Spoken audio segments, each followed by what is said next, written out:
আলাইকুম, কেমন আছেন সবাই? আশা করছি ভালো আছেন। এই দেখেন আজকে এই তো বাসার উপরে মাছ এসেছিল, ভেটকি মাছ। লোকটা বললো খুব ভালো, এই জন্য নিয়ে নিলাম। আসলে ফ্রেশ আছে মাছটা অনেক। আমি কেটে ধুয়ে পরিষ্কার করে নিয়েছি। তারপর লবণ হলুদ মাখিয়ে আমি মাছটা হালকা করে ভেজে নেব। জন্য কড়াই বসিয়ে দিয়েছি, কড়াইয়ে তেল দিয়ে দিয়েছি পর্যাপ্ত পরিমাণে।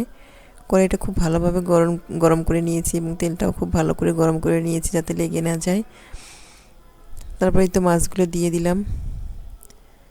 আমি মাছগুলো দুইবারে ভাজবো, কারণ একবার এখানে জায়গা হবে না।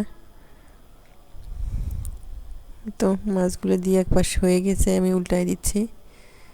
খুব বেশি ভাজা যাবে না, তাহলে মাছের টেস্টটা নষ্ট হয়ে যাবে। একটু হালকা করে ভেজে নিচ্ছি।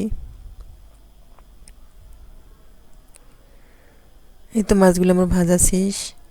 যেহেতু বেশি ভাজবো না, উঠায় নিচ্ছি। এভাবে সবগুলো মাছ আমি ভেজে নিয়েছি। এবার একই কড়াইয়ে আমি তেল দিয়ে দিয়েছি আরও একটু। দিয়ে এখানে আমি লবণ দিয়ে দিলাম যাতে ছিটে না যায়। একটা টমেটো আর একটু পেঁয়াজ আমি সাথে ব্লেন্ড করে নিয়েছি এখানে। দিয়ে আমি একটু ভালো করে কষিয়ে নিব। দিয়ে দিলাম। এরপর অল্প পরিমাণে আমি এখানে মশলা ব্যবহার করব। আদা রসুন বাটা অল্প করে দিয়েছি। কাঁচামরিচ বাটা দিলাম সামান্য। দিয়ে আমি নাড়াচাড়া করে নিচ্ছি এটা একটু। এরপর হলুদের গুঁড়া দিয়ে দিব, মরিচের গুঁড়া। হলুদের গুঁড়া দিয়ে দিয়েছি, মরিচের গুঁড়া দিয়ে দিয়েছি 1 চামচ। দিয়ে মশলাগুলো একটু মিশিয়ে নিচ্ছি ভালো করে। জিরের গুঁড়া দিয়ে দিলাম।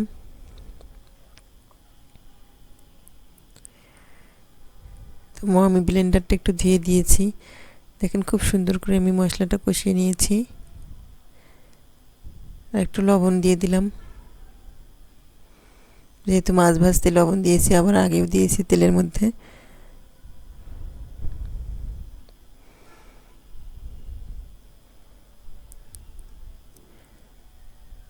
তারপর আমি এখানে পর্যাপ্ত পরিমাণে পানি দিয়ে দিচ্ছি, পরে তো আর পানি দেব না। এই তো পানিটাকে খুব সুন্দরভাবে বলক চলে আসলে আমি মাছগুলো দিয়ে দেব ভেজে রাখা।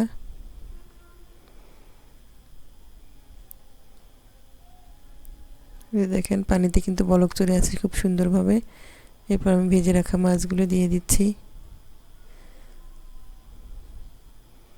এখন আর বেশি রান্না করতে হবে না, কারণ মাছগুলো আমার আগে থেকেই ভাজা আছে। এই তো কিছুক্ষণ আমি 5 মিনিট ভালো করে জাল করে নিব। নেওয়ার পর আমি উপর দিয়ে একটু ধনিয়ার পাতা দিয়ে দিলাম। তো রান্নাটা আমার শেষ, প্রায় শেষ আমার রান্না। এই তো দেখেন কেমন হলো ভেটকি মাছের ভুনা।